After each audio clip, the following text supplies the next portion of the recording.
అపర్ణ అనుకోగానే ఏదైనా జరిగిపోతుంది. ఎందుకు? తను పనిచేస్తున్న ఆఫీస్ లో అమ్మాయిలు ఎక్కువ కాలం పనిచేయరు. దాని వెనక రహస్యం ఏంటి? కేరళ నుంచి వచ్చిన మీనా తన రూమ్ లో శవమై ఉంది. ఆమెను ఎవరు చంపారు? అసలు చెన్నై నుంచి హైదరాబాద్ కు దయ్యం ఎలా వచ్చింది? ఎందుకు వచ్చింది? ఈ క్వశ్చన్ అన్నిటికీ ఈ వీడియోలో మీకు సమాధానం దొరుకుతుంది. ఈ వీడియో అయ్యేసరికి మీరు ఒక్కటే అంటారు, అవుద్దని అన్నిసార్లు అడిగారు, ఎక్కడికి వెళ్తున్నావు అని.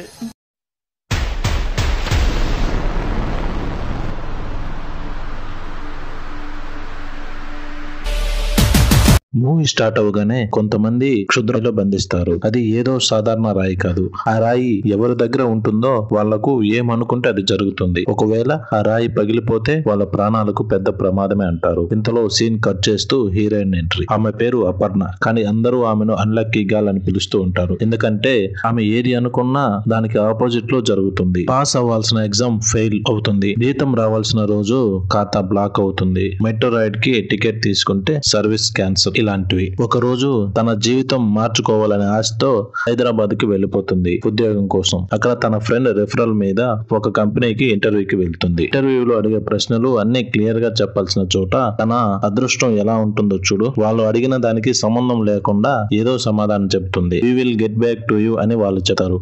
అంటే రిజెక్టెడ్ అన్నమాట. ఆ విషయం అపర్ణకు అర్థమైంది. తర్వాత అపర్ణ ఒక డాక్టర్ ను కలుస్తుంది. తన జీవితంలో జరిగే అవాస్తవ సంఘటనలన్నీ అతనికి చెబుతుంది. నాకు ఏం జరుగుతుందో అర్థం కావడం లేదు డాక్టర్ అంటుంది. అప్పుడే స్టోరీ ఫ్లాష్ బ్యాక్ కి వెళ్తుంది. కాలేజ్ అయిపోయిన తర్వాత ఇంటర్న్షిప్ కోసం ఒక కన్స్ట్రక్షన్ ప్రాజెక్ట్ కు వెళ్తుంది. అక్కడ మెట్లు ఎక్కుతుండగా ఆమె కాళ్ళకు మేక్ గుచ్చుకుంటుంది. దాంతో రక్తం వస్తుంది. ఆ రక్తపు బొట్టు అక్కడే ఉన్న రాయిపై పడుతుంది. ఇంకా ఏమైందో చూడకముందే పక్కనే రాడ్లు బెండ్ చేస్తూ ఉన్న వారి చేతి నుంచి ఒక రాడ్ జారి అది అపర్ణ వైపు వస్తుంది. అపర్ణ దాన్ని చూడగానే ఆ రాడ్ సడన్ గా అక్కడే ఆగిపోయి కింద పడుతుంది అని డాక్టర్ కు చెబుతుంది. నిజంగా డాక్టర్, అప్పటి నుంచి నేను ఏది అనుకున్నా అది జరుగుతుంది అని అంటుంది. అప్పుడు డాక్టర్ ఇది కోఇన్సిడెన్స్ గా జరగొండొచ్చు కదా అంటాడు. ఇప్పుడు మళ్ళీ సీన్ ఫ్లాష్ బ్యాక్ లోకి పోతుంది. సోఫాలో కూర్చుని ఆ జాబ్ అయినా వచ్చి ఉంటే బాగుండేది అని మనసులో అనుకుంటుంది. వెంటనే ఫోన్ కి ఒక మెయిల్ వస్తుంది. ఆమె అప్లై చేసిన ఆ జాబ్ సెలెక్ట్ అయిందని. ఆమె షాక్ అవుతుంది. ఎందుకంటే ఆ ఇంటర్వ్యూలో సరిగా పర్ఫార్మ్ చేయలేదని తనకి తెలుసు కాబట్టి. తర్వాత రోజు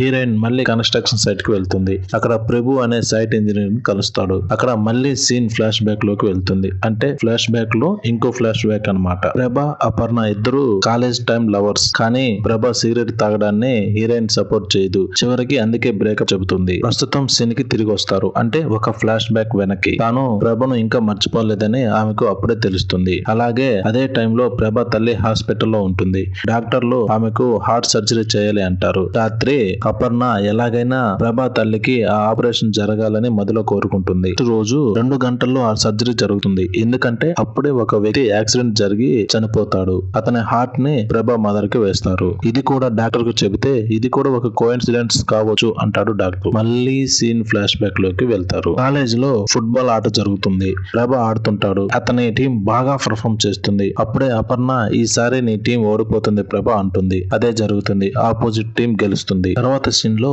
అపర్ణ చేసిన ప్రాజెక్ట్ ను తాను కాకుండా తన మేనేజర్ తన అకౌంట్ లో వేసుకుంటుంది. ఆ ప్రాజెక్ట్ వల్ల ఎండి దగ్గర మంచి పేరు తెచ్చుకుంటుంది. దాంతో అసలు అపర్ణకి రావాల్సిన ప్రమోషన్ ఆగిపోతుంది. ఈ విషయంలో అపర్ణ బాధపడుతూ తన ఫ్రెండ్ తో చెబుతుంది. ఎంత కష్టపడ్డాను, కానీ దాన్ని కూడా తనే తీసేసుకుంది. అది బ్రతకూడదు అంటుంది. ఇంతలో ప్రాజెక్ట్ మేనేజర్ అపర్ణ వైపు కోపంగా చూస్తూ విండో దగ్గరికి వెళ్లి అకస్మాత్తుగా విండో నుంచి కింద పడి చనిపోతుంది.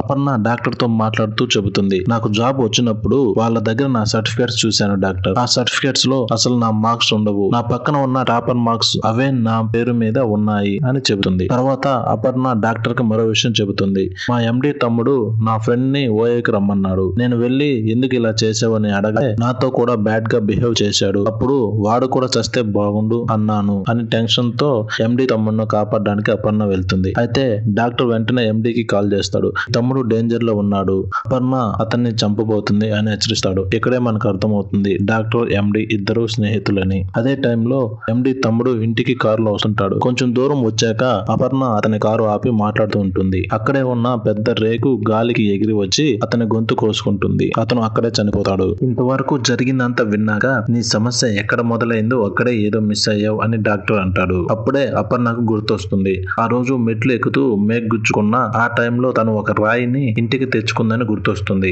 ప్రస్తుతం సీన్ కి వస్తుంది. అప్పుడే అపర్ణకి అర్థమవుతుంది ఇవన్నీ ఆ రాయి వల్ల జరుగుతున్నాయని. ఆ రాయిని నేలకేసి కొడుతుంది. ఆ రాయి ముక్కలు ముక్కలుగా పగిలిపోతుంది. అప్పటి నుంచి అపర్ణ ఇంట్లో ఏదో ఉన్నట్టుగా ఉంటుంది.